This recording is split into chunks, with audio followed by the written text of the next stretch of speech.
ಕಡೆ ಪ್ರದೀಪ್ ಕುಮಾರ್ ದೂರುದಾರ ಅವ್ರ ಜೊತೆ ನಮ್ಮ ರಿಪೋರ್ಟರ್ ಮಾತಾಡಿಸ್ತಾ ಇದ್ದಾರೆ, ಕೇಳೋಣ ಬನ್ನಿ.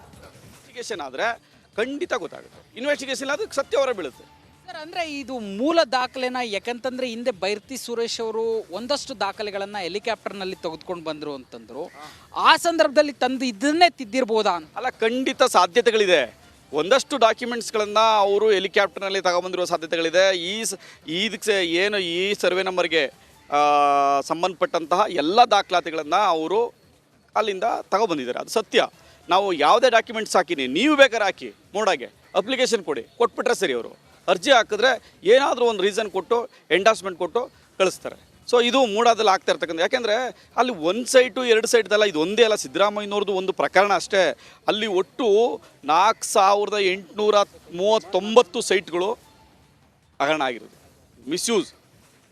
ಆ ರೀತಿಯ ದೊಡ್ಡ ಮಟ್ಟದ ಹಗರಣ, ಹೆಚ್ಚು ಕಮ್ಮಿ 5-6 ಸಾವಿರ ಕೋಟಿ ಏನು ಜನಕ್ಕೆ ಸಾರ್ವಜನಿಕರಿಗೆ ಹೋಗಬೇಕಾದಂಥ ಸೈಟು ಇವತ್ತು 1 ಲಕ್ಷಾಂತರ ಜನ ಸೈಟ್ಗೆ ಅಪ್ಲಿಕೇಶನ್ ಹಾಕಿ ಕಾಯ್ಕೊಂಡು ಕೂತಿದ್ದಾರೆ. ಆದರೆ ಒಂದೇ ತಿಂಗಳಲ್ಲಿ ಒಬ್ಬ ವ್ಯಕ್ತಿಗೆ 30 ಸೈಟ್ ಅಲಾಟ್ ಆಗಿದೆ. ಒಂದೇ ಕುಟುಂಬಕ್ಕೆ 74 ಸೈಟ್ ಅಲಾಟ್ಮೆಂಟ್ ಆಗಿದೆ. ಒಂದೇ ಕುಟುಂಬಕ್ಕೆ, ಅವನಿಗೆ, ಅವನ ಹೆಂಡತಿಗೆ, ಮಗನಿಗೆ. ಅದರದ್ದು ಕೂಡ ಡಾಕ್ಯುಮೆಂಟ್ಸ್ ಇದೆ, ಅದನ್ನು ಕೂಡ ಕೊಟ್ಟಿದ್ದೀವಿ. ಸೊ ಅಂದರೆ ಸ್ಕ್ಯಾಮ್ ಯಾವ ರೀತಿ ಆಗಿದೆ, ಒಂದು ತಿಂಗಳಲ್ಲಿ 30 ಸೈಟನ್ನ ಅಲಾಟ್ ಮಾಡ್ತಾರೆ, ಒಂದೇ ಕುಟುಂಬಕ್ಕೆ 74 ಸೈಟ್ನ ಅಲಾಟ್ಮೆಂಟ್ ಮಾಡ್ತಾರೆ. ಒಂದು ಸೈಟ್ ತಗೊಳ್ಳೋದೇ ಕಷ್ಟ ಆಗಿದೆ ಇವತ್ತು. ಅಂಥ ಸಂದರ್ಭದಲ್ಲಿ ಈ ರೀತಿಯ ಅಲಾಟ್ಮೆಂಟ್ಗಳು, ಇಲ್ಲೀಗಲ್ ಅಲಾಟ್ಮೆಂಟ್ ಇದೆಯಲ್ಲ, ದಿಸ್ ಈಸ್ ಎ ಸ್ಕ್ಯಾಮು, ದೊಡ್ಡ ಸ್ಕ್ಯಾಮ್ ಇದು. ಆದಮೇಲೆ ಸಿದ್ದರಾಮಯ್ಯ ಅವರು ಹೇಳ್ತಾ ಇದ್ರು, ಇಂಥ ಕಡೆ ಸೈಟ್ ಕೊಡಿ ಅಂತೇಳಿ ನಾನು ಎಲ್ಲೂ ಉಲ್ಲೇಖ ಮಾಡಿಲ್ಲ, ಅದನ್ನು ಪದೇ ಪದೇ ಹೇಳ್ತಾ ಇದ್ರು. ಇದರ ಈ ದಾಖಲೆ ಹೊರಗಡೆ ಬಂದ ಮೇಲೆ ಏನು ಹೇಳ್ತಾರೆ ಅಂತ? ಕರೆಕ್ಟು, ನೀವು ಹೇಳಿದ್ರಿ. ಏನು ಹೇಳಿದ್ರಿ, ಅವ್ರು ಎಲ್ಲೂ ಕೇಳಿಲ್ಲ ಅನ್ನೋ ಅಂದರೆ ನಾನು ಕೂಡ ಕೇಳಿದ್ದೀನಿ. ಅದನ್ನು ಪದೇ ಪದೇ ಮುಖ್ಯಮಂತ್ರಿಗಳು ಹೇಳ್ತಾ ಬಂದರು. ಆದರೆ ಇಂಥದ್ದೇ ಬಡಾವಣೆಯಲ್ಲಿ ಬೇಕು ಅಂತ ಕೇಳಿರೋದಕ್ಕೆ ದಾಖಲಾತಿ ನಿಮ್ಮಲ್ಲಿ ಈಗ ಆಲ್ರೆಡಿ ಸಿಕ್ಕಿದೆ. ನಿಮಗೆ ಯಾಕೆ ಸಿಕ್ತು? ನಿಮ್ಗೆ ಆಲ್ರೆಡಿ ಸಿಕ್ಕಿದೆ. ಅದನ್ನು ನಾವು ಕೂಡ RTI ತಗೊಂಡಿದ್ದೀವಿ. ಆದರೆ ಮಾನ್ಯ ಮುಖ್ಯಮಂತ್ರಿಗಳು ಪೇಪರ್ನಲ್ಲಿ ಇಲ್ಲ, ನಾನು ಯಾವುದೇ ಅಪ್ಲಿಕೇಶನ್ನಲ್ಲಿ ಕೇಳಿಲ್ಲ, ಇಂಥ ಬಡಾವಣೆಯಲ್ಲಿ ನಾನು ಬೇಕು ಅಂತ ಕೇಳಿಲ್ಲ ಅಂತ ಘಂಟಾಘೋಷವಾಗಿ, ಧೈರ್ಯವಾಗಿ, ಸಾರ್ವಜನಿಕವಾಗಿ ಹೇಳ್ತಾರೆ. ಲೆಕ್ಕ ಹಾಕ್ಕೊಳ್ಳಿ, ಎಷ್ಟು ಧೈರ್ಯ ಇರಬೇಕು. ಸುಳ್ಳು ಮಾಡಿ, ಮೋಸ ಮಾಡಿ, ಸುಳ್ಳು ಅಪ್ಲಿಕೇಶನನ್ನು ಕೊಟ್ಟು ಕೂಡ ಆ ರೀತಿಯ ಧೈರ್ಯದಿಂದ ಅವರು ಹೇಳ್ತಾರೆ. 29ನೇ ತಾರೀಕು ಕೋರ್ಟಲ್ಲಿ ಈ ವಿಚಾರನ ಕೋರ್ಟ್ ಗಮನಕ್ಕೆ ತರೋ ಸಾಧ್ಯತೆ ಇದೆಯಾ? ಇಲ್ಲ, ಅದನ್ನು ಈಗ ಆಲ್ರೆಡಿ ನಾವು ಕೋರ್ಟಲ್ಲಿ ಅದನ್ನು ಈಗ ಸಬ್ಮಿಟ್ ಮಾಡ್ತೀವಿ. ಆದರೆ ಅದ್ರದ್ದು ಸತ್ಯಾಸತ್ಯಗಳ ಬಗ್ಗೆ ಗೊತ್ತಾಗಬೇಕು, ಅದ್ರ ಇನ್ಡೆಪ್ತು ನಾಲೆಡ್ಜ್ ಬರಬೇಕು ಅಂತಂದರೆ, ಗೊತ್ತಾಗಬೇಕು ಅಂದರೆ ಇನ್ವೆಸ್ಟಿಗೇಷನ್ ಆಗಬೇಕು. ಅವ್ರು ವೈಟ್ನರ್ ಹಾಕ್ಬಿಟ್ಟ ತಕ್ಷಣದ ಮುಚ್ಚಾಕ್ಲಿಕ್ಕೆ ಸಾಧ್ಯ ಇಲ್ಲ. ವೈಟ್ನರ್ ಹಾಕಿದ್ರೂ ಕೂಡ ಇನ್ವೆಸ್ಟಿಗೇಷನಲ್ಲಿ ಅದನ್ನು ಎವಿಡೆನ್ಸಲ್ಲಿ ನೀವು ಫೊರೆನ್ಸಿಕ್ ಲ್ಯಾಬ್ಗೆ ಕಳಿಸಿದ್ರೆ ಖಂಡಿತ ಗೊತ್ತಾಗುತ್ತೆ. ಸೊ ಹಂಗಾಗಿ ಸತ್ಯ ಹೊರಬಂದೇ ಬರುತ್ತೆ, ಅದ್ರಲ್ಲಿ ಡೌಟೇ ಇಲ್ಲ. ಹೇಳಿದ್ರಲ್ಲ, ಇದು ಪ್ರದೀಪ್ ಕುಮಾರ್ ಅವರ ಮಾತು. ಏನು ಇಷ್ಟು ದಿನ ರಾಜ್ಯದ ಸಚಿವ ಸಂಪುಟ ಖುದ್ದು ಮುಖ್ಯಮಂತ್ರಿಗಳು ಸಮರ್ಥನೆಯನ್ನು ಕೊಡ್ತಾ ಇದ್ರು, ಪ್ರಾಸಿಕ್ಯೂಷನ್ಗೆ ಅನುಮತಿಯನ್ನು ಕೊಡಬಾರ್ದಾಗಿತ್ತು, ಇಲ್ಲಿ SOPಯನ್ನು ಮೇಂಟೈನ್ ಮಾಡಿಲ್ಲ, ಇಲ್ಲಿ ಸಾಕಷ್ಟು ನಿಯಮಗಳನ್ನು ಗಾಳಿಗೆ ತೂರಲಾಗಿದೆ ಅಂತೇಳಿ.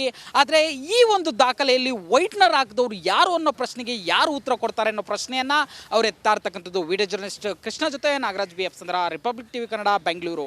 ಕಡೆ ಪ್ರದೀಪ್ ಕುಮಾರ್ ದೂರುದಾರ ಅವ್ರ ಜೊತೆ ನಮ್ಮ ರಿಪೋರ್ಟರ್ ಮಾತಾಡಿಸ್ತಾ ಇದ್ದಾರೆ, ಕೇಳೋಣ ಬನ್ನಿ. ಇನ್ವೆಸ್ಟಿಗೇಷನ್ ಆದರೆ ಖಂಡಿತ ಗೊತ್ತಾಗುತ್ತೆ. ಇನ್ವೆಸ್ಟಿಗೇಷನ್ ಅದು ಸತ್ಯ ಹೊರ ಬೀಳುತ್ತೆ ಸರ್. ಅಂದರೆ ಇದು ಮೂಲ ದಾಖಲೆನ ಯಾಕಂತಂದರೆ ಹಿಂದೆ ಬೈರ್ತಿ ಸುರೇಶ್ ಅವರು ಒಂದಷ್ಟು ದಾಖಲೆಗಳನ್ನು ಹೆಲಿಕಾಪ್ಟರ್ನಲ್ಲಿ ತೆಗೆದುಕೊಂಡು ಬಂದರು ಅಂತಂದರು. ಆ ಸಂದರ್ಭದಲ್ಲಿ ತಂದು ಇದನ್ನೇ ತಿದ್ದಿರ್ಬೋದಾ ಅಂತ? ಅಲ್ಲ, ಖಂಡಿತ ಸಾಧ್ಯತೆಗಳಿದೆ. ಒಂದಷ್ಟು ಡಾಕ್ಯುಮೆಂಟ್ಸ್ಗಳನ್ನು ಅವರು ಹೆಲಿಕಾಪ್ಟರ್ನಲ್ಲಿ ತಗೊಂಬಂದಿರೋ ಸಾಧ್ಯತೆಗಳಿದೆ. ಇದಕ್ಕೆ ಏನು ಈ ಸರ್ವೆ ನಂಬರ್ಗೆ ಸಂಬಂಧಪಟ್ಟಂತಹ ಎಲ್ಲ ದಾಖಲಾತಿಗಳನ್ನು ಅವರು ಅಲ್ಲಿಂದ ತಗೊಬಂದಿದ್ದಾರೆ. ಅದು ಸತ್ಯ. ನಾವು ಯಾವುದೇ ಡಾಕ್ಯುಮೆಂಟ್ಸ್ ಹಾಕಿನಿ, ನೀವು ಬೇಕಾದ್ರೆ ಹಾಕಿ ಮೋಡಾಗೆ ಅಪ್ಲಿಕೇಶನ್ ಕೊಟ್ಬಿಟ್ರೆ ಸರಿ. ಅವರು ಅರ್ಜಿ ಹಾಕಿದ್ರೆ ಏನಾದರೂ ಒಂದು ರೀಸನ್ ಕೊಟ್ಟು ಎಂಡಾಸ್ಮೆಂಟ್ ಕೊಟ್ಟು ಕಳಿಸ್ತಾರೆ. ಸೊ ಇದು ಮೂಡಾದಲ್ಲಿ ಆಗ್ತಾ ಇರ್ತಕ್ಕಂಥ, ಯಾಕೆಂದರೆ ಅಲ್ಲಿ ಒಂದು ಸೈಟು ಎರಡು ಸೈಟ್ದಲ್ಲ, ಇದು ಒಂದೇ ಅಲ್ಲ, ಸಿದ್ದರಾಮಯ್ಯನವ್ರದ್ದು ಒಂದು ಪ್ರಕರಣ ಅಷ್ಟೇ. ಅಲ್ಲಿ ಒಟ್ಟು 4839 ಸೈಟ್ಗಳು ಹಗರಣ ಆಗಿರೋದು, ಮಿಸ್ಯೂಸ್. ಆ ರೀತಿಯ ದೊಡ್ಡ ಮಟ್ಟದ ಹಗರಣ, ಹೆಚ್ಚು ಕಮ್ಮಿ 5-6 ಸಾವಿರ ಕೋಟಿ ಏನು ಜನಕ್ಕೆ ಸಾರ್ವಜನಿಕರಿಗೆ ಹೋಗಬೇಕಾದಂಥ ಸೈಟು ಇವತ್ತು 1 ಲಕ್ಷಾಂತರ ಜನ ಸೈಟ್ಗೆ ಅಪ್ಲಿಕೇಶನ್ ಹಾಕಿ ಕಾಯ್ಕೊಂಡು ಕೂತಿದ್ದಾರೆ. ಆದರೆ ಒಂದೇ ತಿಂಗಳಲ್ಲಿ ಒಬ್ಬ ವ್ಯಕ್ತಿಗೆ 30 ಸೈಟ್ ಅಲಾಟ್ ಆಗಿದೆ. ಒಂದೇ ಕುಟುಂಬಕ್ಕೆ 74 ಸೈಟ್ ಅಲಾಟ್ಮೆಂಟ್ ಆಗಿದೆ. ಒಂದೇ ಕುಟುಂಬಕ್ಕೆ, ಅವನಿಗೆ, ಅವನ ಹೆಂಡತಿಗೆ, ಮಗನಿಗೆ. ಅದರದ್ದು ಕೂಡ ಡಾಕ್ಯುಮೆಂಟ್ಸ್ ಇದೆ, ಅದನ್ನು ಕೂಡ ಕೊಟ್ಟಿದ್ದೀವಿ.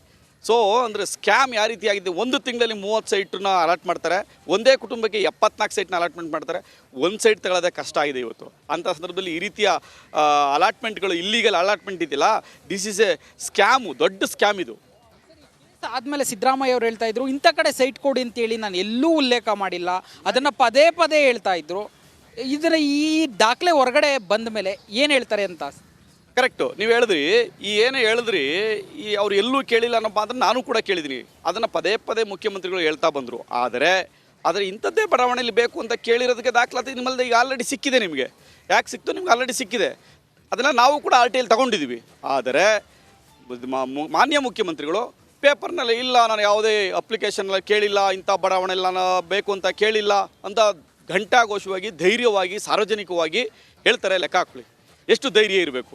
ಸುಳ್ಳು ಮಾಡಿ, ಮೋಸ ಮಾಡಿ, ಸುಳ್ಳು ಅಪ್ಲಿಕೇಶನನ್ನು ಕೊಟ್ಟು ಕೂಡ ಆ ರೀತಿಯ ಧೈರ್ಯದಿಂದ ಅವರು ಹೇಳ್ತಾರೆ. 29ನೇ ತಾರೀಕು ಕೋರ್ಟಲ್ಲಿ ಈ ವಿಚಾರನ ಕೋರ್ಟ್ ಗಮನಕ್ಕೆ ತರೋ ಸಾಧ್ಯತೆ ಇದೆಯಾ? ಇಲ್ಲ, ಅದನ್ನು ಈಗ ಆಲ್ರೆಡಿ ನಾವು ಕೋರ್ಟಲ್ಲಿ ಅದನ್ನು ಈಗ ಸಬ್ಮಿಟ್ ಮಾಡ್ಬೇಕಾದ್ರೆ ಸಬ್ಮಿಟ್ ಮಾಡ್ತೀವಿ. ಆದರೆ ಅದ್ರದ್ದು ಸತ್ಯಾಸತ್ಯಗಳ ಬಗ್ಗೆ ಗೊತ್ತಾಗಬೇಕು, ಅದ್ರ ಇನ್ಡೆಪ್ತು ನಾಲೆಡ್ಜ್ ಬರಬೇಕು ಅಂತಂದರೆ, ಗೊತ್ತಾಗಬೇಕು ಅಂದರೆ ಇನ್ವೆಸ್ಟಿಗೇಷನ್ ಆಗಬೇಕು. ಅವ್ರು ವೈಟ್ನರ್ ಹಾಕ್ಬಿಟ್ಟ ತಕ್ಷಣದ ಮುಚ್ಚಾಕ್ಲಿಕ್ಕೆ ಸಾಧ್ಯ ಇಲ್ಲ. ವೈಟ್ನರ್ ಹಾಕಿದ್ರೂ ಕೂಡ ಇನ್ವೆಸ್ಟಿಗೇಷನಲ್ಲಿ ಅದನ್ನು ಎವಿಡೆನ್ಸಲ್ಲಿ ನೀವು ಫೊರೆನ್ಸಿಕ್ ಲ್ಯಾಬ್ಗೆ ಕಳಿಸಿದ್ರೆ ಖಂಡಿತ ಗೊತ್ತಾಗುತ್ತೆ. ಸೊ ಹಂಗಾಗಿ ಸತ್ಯ ಹೊರಬಂದೇ ಬರುತ್ತೆ, ಅದ್ರಲ್ಲಿ ಡೌಟೇ ಇಲ್ಲ. ಹೇಳಿದ್ರಲ್ಲ, ಇದು ಪ್ರದೀಪ್ ಕುಮಾರ್ ಅವರ ಮಾತು.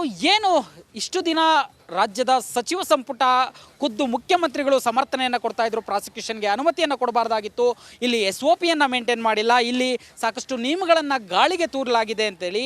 ಆದರೆ ಈ ಒಂದು ದಾಖಲೆಯಲ್ಲಿ ವೈಟ್ನರ್ ಹಾಕಿದವರು ಯಾರು ಅನ್ನೋ ಪ್ರಶ್ನೆಗೆ ಯಾರು ಉತ್ತರ ಕೊಡ್ತಾರೆ ಅನ್ನೋ ಪ್ರಶ್ನೆಯನ್ನು ಅವ್ರು ಎತ್ತಾ ಇರ್ತಕ್ಕಂಥದ್ದು. ವಿಡಿಯೋ ಜರ್ನಲಿಸ್ಟ್ ಕೃಷ್ಣ ಜೊತೆ ನಾಗರಾಜ್ BF ಚಂದ್ರ, ರಿಪಬ್ಲಿಕ್ TV ಕನ್ನಡ, ಬೆಂಗಳೂರು. ನಮಸ್ಕಾರ, ಕರ್ನಾಟಕ ಪ್ರೈಮ್ ಟೈಮ್ಗೆ ಸ್ವಾಗತ. ನಾನು ಜಯಪ್ರಕಾಶ್ ಶೆಟ್ಟಿ. ಇಡೀ ಕರ್ನಾಡು ಇವತ್ತು ರೆಬೆಲ್ ಆಗಿ ನಿಂತಿದೆ. ಈ ಹಗರಣಗಳನ್ನು ಸದನದಲ್ಲಿ ಪ್ರಸ್ತಾಪ ಮಾಡಲು ಕೂಡ ಕಾಂಗ್ರೆಸ್ ಹಿಂದೇಟು ಹಾಕಿದ್ದೇಕೆ? ನಿಮ್ಗೆ ಸಂಬಳ ಅದಕ್ಕೆ, ನಿಮಗೆ ವಾಹನ ಅದಕ್ಕೆ, ನಿಮಗೆ ವೆಪನ್ ಅದಕ್ಕೆ, ನೀವು ಅದನ್ನು ಸೆರೆ ಹಿಡಬೇಕಾಗಿತ್ತು. ನೀವು ವಿದ್ಯುತ್ ಬರ ಇದೆ ಅಂತ ಹೇಳ್ತಾ ಇದ್ದೀರಿ, ಎಲ್ಲಿ ಬರ ಇದೆ ನೀವು ಹೇಳಬೇಕು. ಪಾಕಿಸ್ತಾನ್ ಆಕ್ಯುಪೈಡ್ ಕಾಶ್ಮೀರ್ ಅದು ಎಂದೆಂದಿಗೂ ನಮ್ಮದು. 40 ಮೆಷಿನ್ಗಳು ತಂದಿತ್ತು ನೋಟ್ ಎಣಿಸುವುದಕ್ಕೆ, ಅದೇ ಹಾಳಾಯಿತು. ಮಥುರಾದ ಗಲಾಟೆ ಇದೆಯಲ್ಲ, ಅದು ಸ್ಥಳೀಯವಾಗಿ ಕೂತು ಪರಿಹರಿಸಬಹುದಾದಂಥ ಕಾನೂನಿದೆ. ಗ್ಯಾರಂಟಿ ಯೋಜನೆಯಿಂದ ನಷ್ಟ ಆಗಿದೆ, ಲಾಭ ಆಗಿದೆ, ದಯವಿಟ್ಟು ಹೇಳಿ. Dawood Ibrahim most wanted criminal ಯಾವಾಗಾದ ಅಂದರೆ ಇಲ್ಲಿ ತನಕ ಭಾರತ ದೇಶದಲ್ಲಿ ಓರ್ವ ದಲಿತ ಪ್ರಧಾನಿಯಾದಂಥ ಇತಿಹಾಸವೇ ಇಲ್ಲ. ರಿಪಬ್ಲಿಕ್ ವರ್ಲ್ಡ್ ಆಪ್ ಇದು ಕೇವಲ ಅಪ್ಲಿಕೇಶನ್ ಅಲ್ಲ, ಸಮಗ್ರ ಸುದ್ದಿಗಳ ಸಂಪರ್ಕ ಮಾರ್ಗಕ್ಕೆ ಕ್ರಾಂತಿಕಾರಿ ಬದಲಾವಣೆ. ರಿಪಬ್ಲಿಕ್ ವರ್ಲ್ಡ್ ಆಪ್ ಕೇವಲ ಸುದ್ದಿ ಅಪ್ಲಿಕೇಶನ್ ಅನ್ನ ಪರಿಚಯ ಮಾಡ್ತಾ ಇಲ್ಲ, ಬದಲಾಗಿ ಡಿಜಿಟಲ್ ಸುದ್ದಿ ಬಳಕೆಯ ಹೊಸ ಯುಗಕ್ಕೆ ನಾಂದಿ ಹಾಡ್ತಾ ಇದೆ. ಇದೊಂದು ಬ್ರೇಕಿಂಗ್ ನ್ಯೂಸ್, ಪ್ರಭಾವಶಾಲಿ ಕಾರ್ಯಕ್ರಮಗಳಿಗೆ ಗಟ್ಟಿಯಾದ ವೇದಿಕೆ. ರಿಪಬ್ಲಿಕ್ ವರ್ಲ್ಡ್ ಅಪ್ಲಿಕೇಶನ್ ಈಗ ಲೈವ್ ಆಗಿದೆ. ಗೂಗಲ್ ಪ್ಲೇ ಸ್ಟೋರ್ ಮತ್ತು ಆಪಲ್ ಆಪ್ ಸ್ಟೋರ್ ಎರಡರಲ್ಲೂ ಲಭ್ಯವಿದೆ. ಈಗಲೇ ಡೌನ್ಲೋಡ್ ಮಾಡಿ.